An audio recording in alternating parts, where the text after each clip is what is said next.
Hello everyone, welcome back to my channel. और आज का हमारा टॉपिक है प्रोटिस्टा, किंगडम प्रोटिस्टा। किंगडम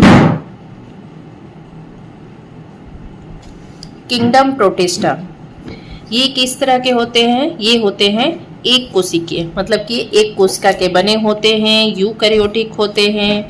इनमें फ्लैजेला और सीलिया पाए जाते हैं। इनमें 9+2 भीतरी सूक्ष्म नलिकाकार संरचनाएं होती हैं। ये 100 कोशी भी होते हैं, मतलब कि अपना भोजन स्वयं बना लेते हैं। ये परभक्षी भी होते हैं, मतलब कि अगर इनको भोजन के लिए दूसरे प्रोटिस्टों पर निर्भर रहना पड़ता है। इन्हें हम लोग प्रथम जंतु कहते हैं। तो प्रथम जंतु क्योंकि इनमें कोई भी कोशिका भित्ति नहीं पाई जाती। अगर कोशिका भित्ति नहीं पाई जा रही है तो इसलिए इन्हें क्या कहते हैं? प्रथम जंतु। भोजन ग्रहण करने की विधि इनमें होती है होलोजोइक। भोजन ग्रहण करने की विधि होती है होलोजोइक। प्रोटिस्टा को हम लोगों ने 5 भाग में बांट दिया गया है। पहला है हमारा क्राइसोफाइट्स, दूसरा है डायनोफ्लैजलेट, तीसरा है यूग्लिनाव, चौथा है स्लाइम मोल्ड्स, पांचवा है हमारा प्रोटोजोअन्स। ये हमारे 5 भाग होते हैं प्रोटिस्टा के। अब सबसे पहले बात करेंगे हम लोग क्राइसोफाइट्स की। तो क्राइसोफाइट्स क्या है? तो क्राइसोफाइट्स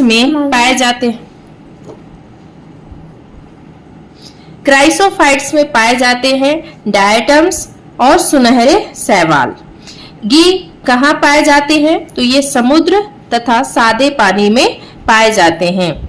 ये खाद्य सामग्री या तेल को क्राइसोलैमिनेरिन के रूप में जमा करते हैं।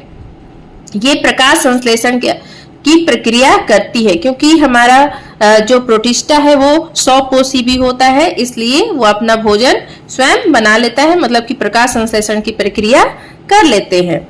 डायटम की कोशिका भित्ति में क्या पाया जाता है? तो सेल्यूलोज। इनकी कोशिका जो होती है वो 2 भागों में बटी होती है। डायटम जो होता है वो अपने सिलिका ढक्कन को स्रावित करता है, जिसमें हजारों छिद्र होते हैं, जिसके कारण डायटम बाह्य वातावरण तथा घिरे हुए प्रकाश संश्लेषी कोशिका से संपर्क में रहते हैं। क्या करता है कि डायटम क्या करता है? सिलिका ढक्कन को स्रावित करता है, जिसमें बहुत सारे छिद्र होते हैं, जिसके कारण क्या होता है? डायटम वातावरण के संपर्क में रहता है तथा घिरे हुए प्रकाश संश्लेषी कोशिका के भी संपर्क में रहता है। अब आता है कि डायटम अपने पीछे बड़ी मात्रा में कोशिका भित्ति को छोड़ जाते हैं। डायटम की भित्ति समुद्र जो कोशिका भित्ति को छोड़ते हैं वही समुद्र के सतह पर जमा होता रहता है, और जो बाद में एक भंडार बन जाता है, जिसे क्या बोला जाता है? डायटमी मृत्तिका। मतलब कि जो इनमें क्या होते हैं कि डायटम्स कैसे होते हैं? सुनहरे शैवाल डायटम्स होते हैं। क्राइसोफाइट्स में डायटम्स और सुनहरे शैवाल होते हैं। ये कहाँ पाए जाते हैं? तो समुद्र तथा सादे पानी, मतलब कि फ्रेश वाटर में भी पाए जाते हैं। ये खाद्य सामग्री तथा तेल को क्राइसोलैमिनेरिन के रूप में जमा करते हैं। ये क्या करते हैं? प्रकाश संश्लेषण की प्रक्रिया करते हैं। डायटम की कोशिका भित्ति में सेल्यूलोज है। इनकी कोशिका 2 भाग में बटी होती है। डायटम अपने सिलिका ढक्कन को क्या करता है? स्रावित करता है, जिसमें हजारों छिद्र होते हैं, जिसके कारण डायटम बाह्य वातावरण तथा घिरे हुए प्रकाश संश्लेषी कोशिका से संपर्क में आ जाते हैं। वो क्या करते हैं? डायटम अपने पीछे कोशिका भित्ति को छोड़ते हैं, जिसके वजह से समुद्री सतह पर बहुत सारे डायटम आ जाते हैं, जिसकी वजह से वहां पर बहुत बड़ा भंडार हो जाता है, जिसे क्या बोला जाता है? डायटमी मृत्तिका।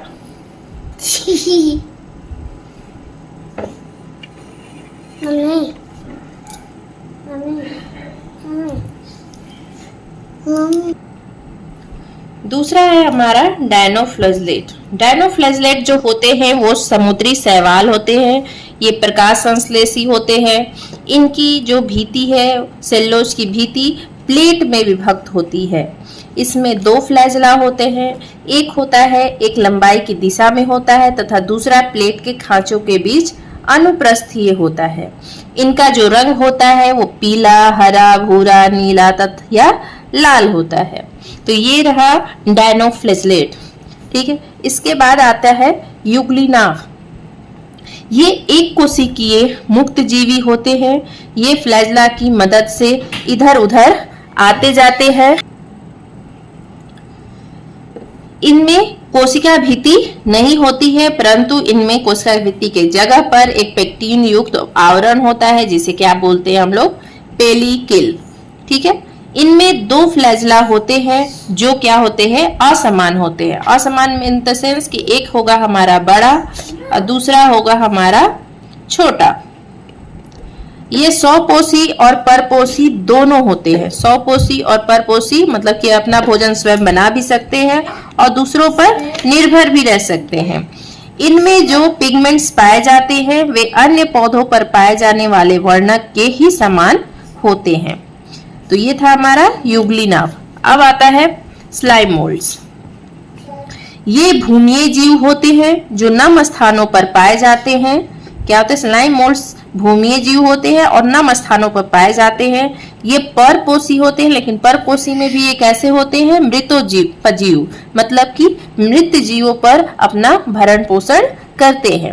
ये या तो स्वतंत्र कोशिका होते हैं या फिर बहुकेंद्रकी, मतलब कि उनमें केंद्रक की संख्या बहुत ज्यादा होती है। ये जनन अवस्था में स्लाइम मोल्ड्स एक सख्त कोशिका भित्ति बनाते हैं, जैसे कि बात करेंगे फफूंद, और बीजाणु द्वारा ये क्या करते हैं, जनन करते हैं। इसके बाद आता है प्रोटोजोअन्स। प्रोटोजोअन्स एक कोशिकीय सूक्ष्म जीवी हैं। ये परपोषी होते हैं, होलोजोइक होते हैं। ठीक है, एक कोशिकीय भी है, परपोषी मतलब दूसरे जीव पर निर्भर है, होलोजोइक मतलब कि अपना भोजन अवशोषित करके लेते हैं। ये 4 प्रकार के होते हैं।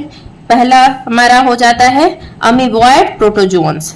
अमीबॉयड प्रोटोजोअन्स जो होते हैं वो सादे पानी, समुद्री जल तथा नम भूमि पर पाए जाते हैं। इनके शरीर से क्या निकले होते हैं, ऊर्ध्व निकलते हैं, जिसे क्या कहा जाता है, पादाप। जैसे कि हमारा हो गया ये पैरामीशियम। इनका मुख्य भोजन जो होता है वो जीवाणु, शैवाल तथा डायटम्स होता है।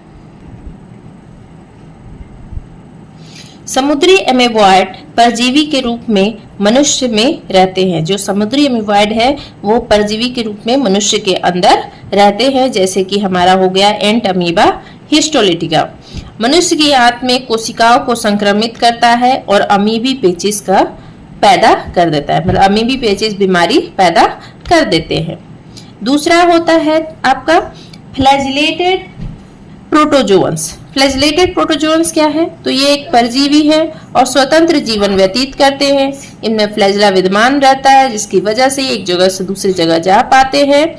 परजीवी रूप ट्रिपैनोसोमा ब्रूसी मनुष्यों में अफ्रीकन स्लीपिंग सिकनेस बीमारी पैदा कर देते हैं। जो परजीवी रूप है तो वो ट्रिपैनोसोमा ब्रूसी, वो मनुष्यों में अफ्रीकन स्लीपिंग सिकनेस का बीमारी पैदा करते हैं। इसके बाद आता है हमारा सिलिएटेड प्रोटोजोअन्स। सिलिएटेड प्रोटोजोअन्स जो होते हैं वो जलीय तथा बहुत सक्रिय परभक्षी होते हैं। इनमें सिलिया उपसिलिएटेड है, मतलब कि इसमें सिलिया उपस्थित रहता है, जो भोजन प्राप्त करने के लिए एक स्थान से दूसरे स्थान जाने में मदद करते हैं। मतलब सिलिया है तो एक स्थान से वो क्या करेगा, मूवमेंट का काम करेगा, गति प्रदान करेगा। इनमें 2 केंद्रक पाया जाता है, एक होता है माइक्रो, एक होता है मैक्रोन्यूक्लियस। उदाहरण हो गया हमारा पैरामीशियम। इसके बाद आता है स्पोरोजोअन्स लास्ट, जो कि ये भी एक परजीवी है, जैसे कि हमारा मलेरिया परजीवी है जो प्लाज्मोडियम करता है। इनके जीवन चक्र में एक अवस्था पर अगुणित जनन कोशिकाएं बनती है, जिन्हें क्या कहा जाता है, हमारा बीजाणु। तो ये रहा प्रोटिस्टा के बारे में कुछ बातें, बेसिक सी बातें हैं। अगर आपको ये वीडियो अच्छा लगे तो प्लीज मेक श्योर इस वीडियो को लाइक करें, चैनल को सब्सक्राइब करें और ज्यादा से ज्यादा लोगों तक इस वीडियो को शेयर करें।